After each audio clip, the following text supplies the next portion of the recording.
Figures éminentes de l'histoire ancienne, il n'était pas seulement un conquérant infatigable, mais aussi un leader qui a adopté des principes philosophiques dans son approche de la vie. Son héritage transcende les pages de l'histoire, car ses conquêtes servent de modèle de bravoure, de résilience et d'application pratique de la philosophie stoïcienne en période de défis immenses. Ce grand leader, éduqué par le philosophe Aristote, s'est distingué non seulement par sa capacité militaire et stratégique, mais aussi par sa force mentale dans des situations difficiles. Son autocontrôle, son adaptabilité et sa détermination reflètent l'essence de la philosophie stoïcienne. Sa conquête du vaste empire perse et sa quête inlassable de nouveaux territoires ont incorporé de nombreux idéaux stoïciens, démontrant une résistance inébranlable et une attitude ferme face à l'adversité. Explorer la vie d'Alexandre le Grand à travers le prisme des principes stoïciens révèle un homme qui, au-delà de sa soif de conquête, avait une compréhension profonde de la sagesse philosophique et de son application dans la vie quotidienne. Sa vie n'est pas seulement une histoire de conquête militaire, mais aussi une démonstration du pouvoir transformateur de la philosophie pour faire face aux défis avec sérénité et courage. Dans cette vidéo, nous explorons comment Alexandre le Grand a incorporé les principes stoïciens et comment ces enseignements restent pertinents dans la quête de la sagesse et de la surmonte. Personnellement, avant de commencer, je vous serais reconnaissant de liker la vidéo, car cela m'aide à toucher davantage de personnes. Si vous ne voulez pas manquer aucune vidéo, abonnez-vous et activez la cloche. De plus, si vous êtes intéressé par la découverte des événements les plus incroyables de l'histoire, histoire et apprentissage sur les plus grands héros de l'Antiquité, je vous encourage à jeter un coup d'œil à ma nouvelle chaîne, Chemin de Gloire. Je laisse le lien dans la description. La vie d'Alexandre le Grand a été marquée par une série de défis monumentaux qui ont commencé dès son jeune âge. Son accession au trône macédonien a été obscurcie par des conflits internes et des considérations après la mort de son père, Philippe Ier. Alexandre a hérité d'un royaume divisé et plongé dans des conflits politiques internes. La consolidation de son autorité et la résolution des différends entre les nobles macédoniens ont été des tâches qui ont demandé un effort politique considérable. Cependant, le plus grand défi qu'il a rencontré était sa campagne ambitieuse de conquête de l'immense empire perse. Ses premiers affrontements lors des batailles de Granique et d'Issos l'ont mis à l'épreuve, car il faisait face à des ennemis dont les forces surpassaient les siennes en nombre et en ressources. En avançant vers l'est, il a affronté des conditions climatiques sévères, des terrains difficiles et la fatigue constante de son armée. De plus, il a maintenu un réseau complexe d'alliances et a dirigé une armée multiculturelle, ce qui impliquait la nécessité de maintenir la cohésion et le moral de ses troupes. Sa capacité à maintenir la loyauté et la motivation de ses soldats était essentielle pour le succès de ses campagnes. Ces défis n'étaient pas seulement externes, mais incluaient également la gestion de son propre bien-être et de sa santé mentale au milieu de tant de pression et de responsabilités. Malgré tous ces obstacles, Alexandre le Grand a démontré une ténacité inébranlable, des compétences stratégiques et des tactiques militaires innovantes qui lui ont permis de transformer chaque défi en une opportunité d'avancement et de conquête. Sa capacité à faire face aux adversités avec courage et résilience est un témoignage durable de l'application de principes stoïques dans la vie et le leadership.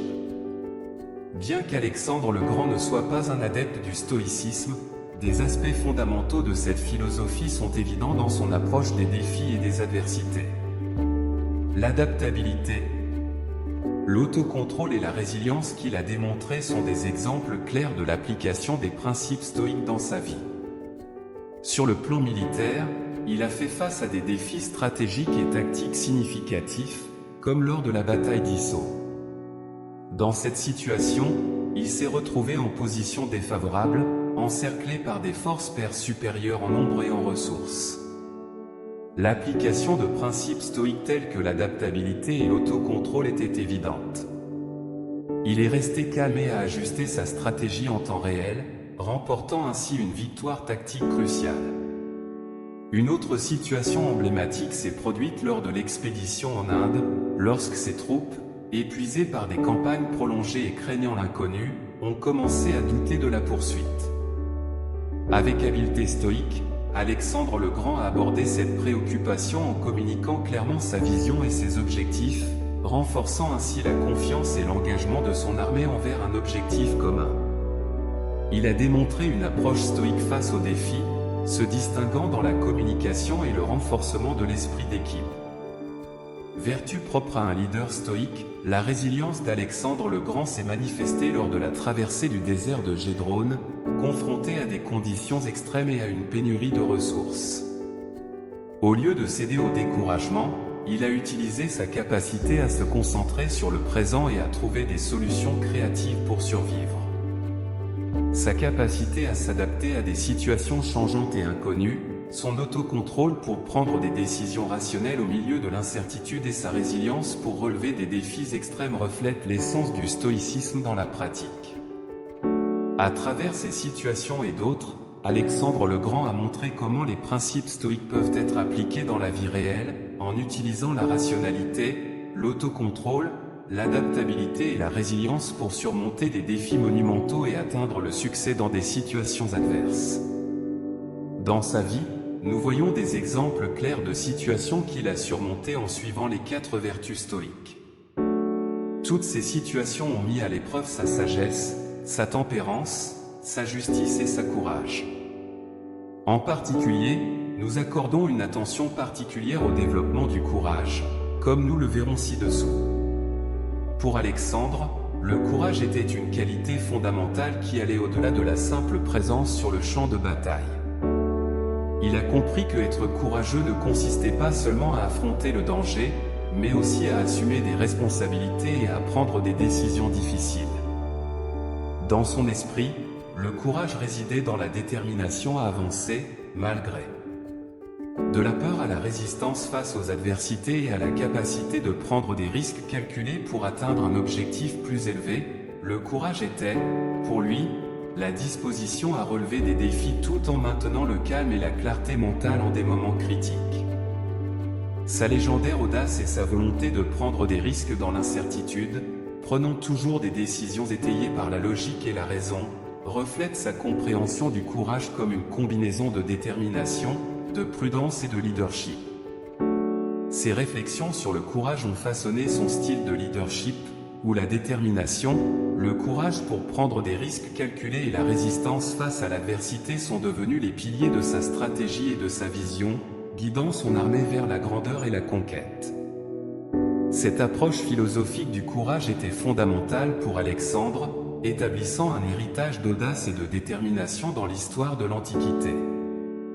Il n'y a pas d'exercice meilleur pour démontrer l'importance de suivre les vertus stoïques que de jeter un coup d'œil au passé et d'apprendre sur l'histoire du monde. Nous pouvons découvrir comment l'humanité progresse grâce à ces principes stoïques qui la rapprochent de la vertu. L'être humain n'a jamais été et ne sera jamais prospère dans l'ignorance, la lâcheté et les exemples d'injustice ou de débauche. Des exemples tels que celui d'Alexandre le Grand devraient nous inspirer et servir d'exemple dans nos vies. Croyez-vous qu'Alexandre le Grand aurait pu accomplir tout cela sans suivre les vertus et principes stoïques? J'attends votre réponse dans les commentaires. Si vous êtes intéressé à continuer d'apprendre avec les grands personnages de l'histoire, je viens de lancer une nouvelle chaîne où je traite en détail tous les événements les plus impressionnants qui ont eu lieu dans le passé. Je rappelle que l'apprentissage du passé, comme nous l'avons fait dans cette vidéo, est un outil incroyable pour acquérir de la sagesse et apprendre de l'expérience des générations passées. L'oracle a dit à Sénon de Cythère, quand il est allé chercher la sagesse, oui, si vous voulez la sagesse, vous devez parler aux morts. L'oracle faisait référence à l'étude de l'histoire, à l'exploration du passé. Si vous êtes intéressé, je laisse le lien vers la nouvelle chaîne Chemin de Gloire dans la description de cette vidéo. Je partage également 2 vidéos dont je suis sûr que vous apprécierez. À la prochaine.